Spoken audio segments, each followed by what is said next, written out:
high cost of living in the United States of America. In fact, what Donald Trump and Republicans said is that costs were going to go down on day one. But costs haven't gone down. They're going up. Inflation is going up. Under Republican policies, housing costs are going up. Child care costs are going up.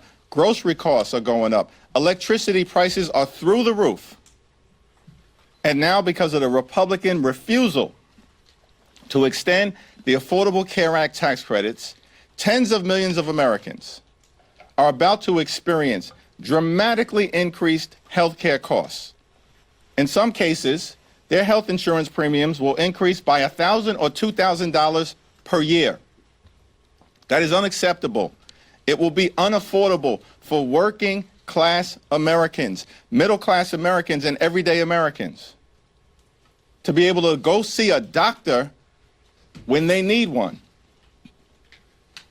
And so House Democrats and Senate Democrats have been fighting hard to address the Republican health care crisis and to lower the high cost of living for everyday Americans in the United States of America. Because the reality is, America is too expensive. And far too many people are struggling to live paycheck to paycheck.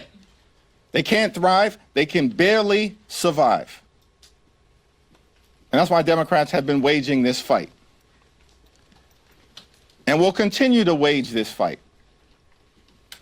No matter what comes over to us from the United States Senate to the House of Representatives at some point this week. Our position as House Democrats has been crystal clear.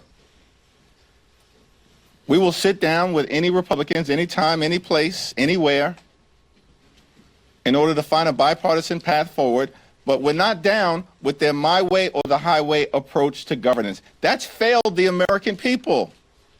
It's been a disaster for the American people, and the American people know it. Which is why last Tuesday, Republicans all across the country got wiped out.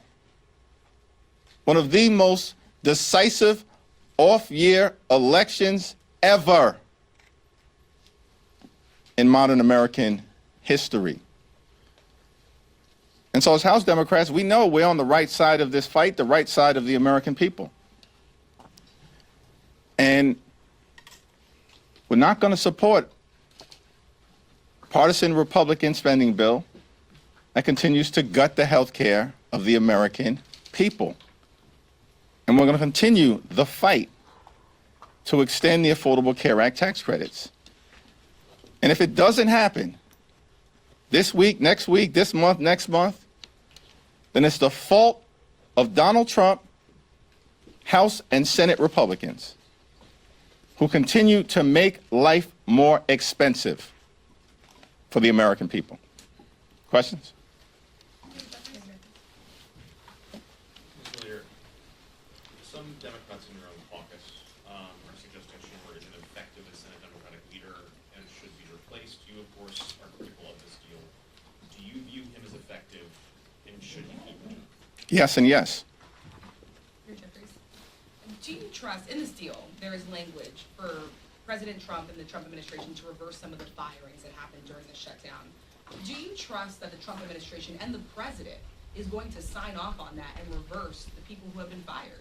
We'll have to evaluate the legislative language, and we'll have a caucus meeting later on this afternoon, and we'll get a presentation from Rosa DeLauro, the top Democrat on the Appropriations Committee. The overwhelming majority of Senate Democrats, led by Leader Schumer, are opposing this bill in the Senate. And they'll articulate, there are a variety of different reasons that the bill is being opposed strongly by Democrats in the Senate, the overwhelming majority of them. And there'll be a variety of different reasons that we articulate in the House.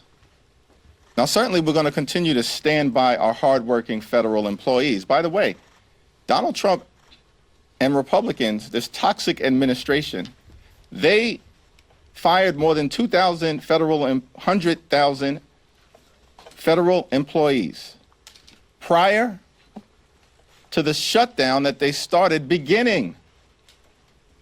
So, of course, there's reason to be deeply skeptical of the administration and their motives as it relates to the hardworking federal civil servants and the federal workforce. And we will continue to be deeply skeptical of their intentions. They spent the whole year implementing the toxic parts, the most toxic parts of Project 2025, after lying to the American people last year, saying they didn't know anything about Project 2025. And part of that has been going after the federal workforce. So we'll see what the language looks like, but it doesn't change the core problem here, which is we need to decisively address the Republican health care crisis on behalf of working class Americans, everyday Americans, and middle class Americans. Thanks. Third row. So Dr. Oz said that millions. Who? Dr. Oz said there are millions of phantom enrollees under the ACA. Is that being looked at as it possibly makes it so that people that are on the ACA are paying more, because it's inflating the numbers? That's like the most random way to start a question on a serious topic. Nobody who's serious in this country takes Dr. Oz seriously. No one. And I mean, it's shocking that the guy even was confirmed. But this is part of the reality of Republicans here in the House and over in the Senate. They're nothing more than a rubber stamp for Donald Trump's cruelty and extreme agenda. Are the phantom enrollees being addressed, though? I have no idea what Dr. Oz is talking about, and neither do the American people. Now, with respect to the Affordable Care Act, here's what I do know. That Republicans have tried to repeal the Affordable Care Act more than 70 different times in the last 15 years. They don't operate in good faith when it comes to the health care of the American people. And of course, as Democrats have repeatedly indicated, we're open to sitting down and having a bipartisan conversation about how to fix our broken healthcare system overall. But I'm not going to respond to any comments from randos like Dr. Oz, who is woefully unqualified to be in whatever position he holds in the administration. He's a joke. These people are jokes. But the issue of the health care of the American people is very serious. And that's what we'll continue to focus on. Back row. Do you see in the Senate bill the extension of SNAP benefits rather than the possibility of a January cliff for them? Do you see that as a victory, or is that something that also raises questions? Here's what I understand about the SNAP situation. Republicans this year, on July 3rd, subsequently signed into law by the current president, enacted the largest cut to Medicaid in American history, ripping away health insurance from at least 14 million Americans, and at the same period of time, cut $186 billion from SNAP. Republicans did that this year. They literally ripped food from the mouths of hungry children, seniors, and veterans so they could reward their billionaire donors with massive tax breaks that they made permanent. That's what Republicans did. They've launched an all-out assault on SNAP. They've weaponized hunger and starvation here in America, taken SNAP benefits away from more than 1 million veterans rather than honoring them tomorrow, which is what should be taking place in the United States of America. Republicans have done that. And so these people can't be trusted on the cost of living issue. These Republican extremists, they can't be trusted on the health care issue. And they certainly cannot be trusted on the SNAP issue. As you know, this has been the longest shutdown in American history. We've seen chaos at airports, delayed SNAP benefits, people losing their jobs. And yet, the deal that Democrats agreed to has been a deal that's been on the table for a while now. Still no policy outcome on health care. So what do the American people gain from the past 41 days? Our fight in the House of Representatives will continue to address the Republican health care crisis. We'll continue that fight today, tomorrow, this week, this month, next month, this year, next year. We're going to continue that fight to fix our broken healthcare system and lower the high cost of living for the American people. And the American people know that we're on the right side of this fight. It's part of the reason why you saw decisive Democratic victories last Tuesday and crushing Republican losses all across America. In Virginia, in New Jersey, in New York, in Pennsylvania, in California, in Mississippi, in Georgia, across the country, up and down the ballot. Because Republican policies have failed the American people. And as Democrats, we're going to continue to fight to make their life better. Thanks. Throughout the shutdown, you referred to your Senate colleagues as courageous for rejecting the 14 previous attempts to reopen the government without an extension to the affordable tax care credits. Those 8 Senate Democrats who voted to start the process of reopening the government, do you still include them in that characterization of courageous Democrats who have kept the fight going throughout this shutdown? Well, I don't have much to say about those individuals, and they're going to have to explain themselves to their constituents and to the American people. I certainly believe that Senate Democrats, the overwhelming majority of Senate Democrats, led by Chuck Schumer, have waged a valiant fight over the last 7 weeks, defeating the partisan Republican spending bill 14 or 15 different times, week after week after week, and continue to oppose this effort of passing legislation that does not address the Republican health care crisis by extending the Affordable Care Act tax credits. But the fight is getting ready to shift back to the House, where we're going to work hard, hold the Republicans accountable. All of these loudmouths on the House Republican conference side who's been saying for the last several weeks that we have to extend the Affordable Care Act tax credits. Now is their chance. This week, they have to come back from their 7-week prolonged taxpayer-funded Republican vacation. They can no longer hide. They can no longer hide. Mike Johnson apparently still hiding. Refused to even answer a single question today. That's extraordinary. But they're not going to be able to hide this week when they return from their vacation. Thanks. Speaking of the House, Speaker Johnson has not committed to holding a vote on subsidies, even though the Senate agreement would have them do so. What do you say to that? And then also, what do you think that would do to the relationship between Republicans and Democrats on the House side?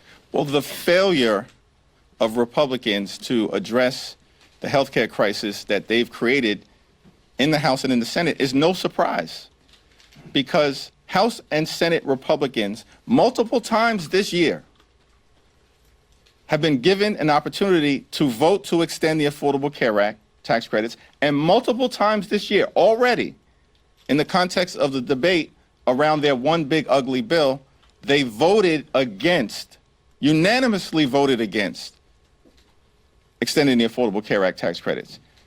So over the last several weeks, it's become increasingly difficult for them to hide from their position as it relates to the health care of the American people. And House Democrats, joined by our colleagues in the Senate, we're not going to stop the fight. We're going to continue to lean into the fight over the next few days and beyond until we actually get an outcome that makes life better for working class Americans. Thank you, Mr. Leader. There's already extensive backlash coming from the Democratic base over feeling shortchanged by Senate Democrats who have secured this deal without touching on health care.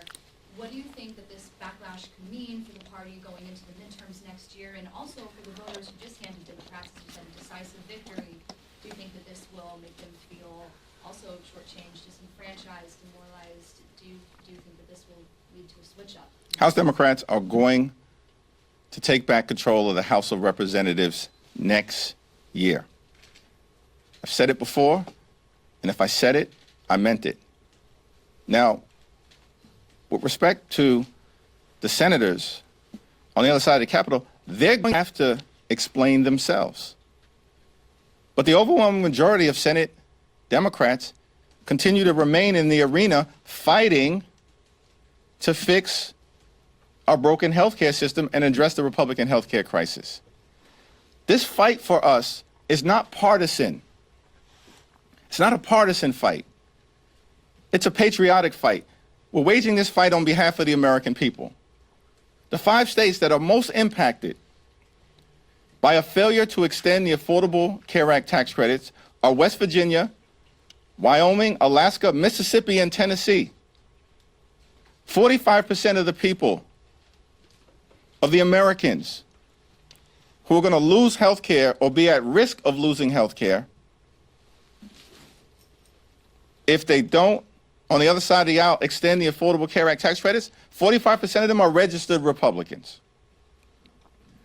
35% registered Democrats, and 20% unaffiliated or independent. This is not a partisan fight for us. It's a patriotic fight. You know, one of the people that I met early on during this Trump Republican shutdown, came to Capitol Hill, was a 29-year-old named Mariah Plant. She's from rural Wyoming County in West Virginia. Her older brother is nonverbal, autistic, and requires 24-hour care. And Mariah is able to provide that care to her older brother lovingly and affectionately because of Medicaid that Republicans have now cut by the largest amount in American history.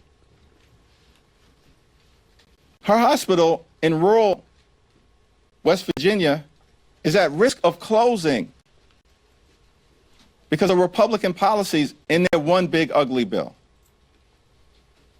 And at the same time, this 29-year-old loving caregiver for her older brother gets her health care from the Affordable Care Act. And it's affordable because of the tax credits that Republicans now want to rip away from her. And so I'm fighting for people like Mariah Plant. Very different than the people that I represent in Brooklyn, New York. But she's an American, just like I represent hundreds of thousands of Americans. And that's what House Democrats are doing. We're fighting for the American people. Thank you, Leader Jeffries. Have you spoken to your Democratic colleagues in the Senate who voted to reopen the government? And if so, what do you make of the argument that Republicans would not discuss health care during the shutdown, so they said there's no choice but to vote yes? I have not spoken to them. Thanks. Different topic, Mr. Leader, if you don't mind. President Trump announcing widespread pardons for the group of people that were involved in providing alternate electors, as they called it, for the 2020 election. And he also has allegedly received a commutation request from Ghislaine Maxwell. Just wondering about your thoughts about the way the president has handled his pardon power, especially given how critical he was of President Biden. Well, Donald Trump, in terms of the exercise of his pardon power and commutations, is completely and totally out of control. Like, he can find the time to pardon a serial fraudster like George Santos, but can't find any time to sit down with Democrats on Capitol Hill who represent half the country in order to address the healthcare crisis that Republicans have created. That's devastating people in urban America, rural America, working class America, small town America, the heartland of America, and black and brown communities throughout America. And so what we're seeing with these toxic pardons and commutations coming from Donald Trump is more of the same. And look, the American people know these extremists on the Republican side have gone too far. And the crazy part about it is that they went too far on day one of Donald Trump's presidency. And it's been downhill ever since. On day one of Donald Trump's presidency, this guy pardons hundreds of violent felons who brutally beat police officers, 140 of whom were seriously injured. Life-threatening injuries in many cases. And then unleash these people on communities all across the country in ways that put those communities at risk. And what we've seen from Donald Trump since day one, since those toxic pardons of those violent individuals, is more of the same. From a person who promised to lower costs on day one, but doesn't give a damn about the American people. And what has taken place over the last 41 days is that the American people have seen Democrats fight for them, fight to make life better for them, fight to drive down the high cost of living for everyday Americans, and fix our broken healthcare system in the face of this overwhelming Republican assault on the healthcare of everyday Americans. And Republicans continue to stand up for the wealthy, the well-off, and the well-connected. Thank you, Leader. Whether fair or unfair, Leader Schumer is taking a lot of heat from members of your own party. Why do you think he is the right leader for this moment, and why do you think he should stay leader of Senate Democrats? Yeah, as I've indicated, listen, Leader Schumer and Senate Democrats over the last 7 weeks have waged a valiant fight on behalf of the American people. And I'm not going to explain what a handful of Senate Democrats have decided to do. That's their explanation to offer to the American people. What we're going to continue to do as House Democrats, partner with our allies throughout America, is to wage the fight, to stay in the Coliseum, to win victories in the arena on behalf of the American people, notwithstanding whatever disappointments may arise. That's the reality of life. That's certainly the reality of this place. But we're in this fight for all the right reasons, because the extremism that has been unleashed on the American people is completely and totally out of control. Life hasn't gotten better for everyday Americans under Donald Trump and compliant Republicans. It's gotten worse. And the American people know it. And we've got to continue to stay in this fight until we end this national nightmare. And that's our commitment to the American people. We're in this fight until we end this national nightmare and can get back to a place where we continue America's long, necessary, and majestic march toward a more perfect union. Thank you.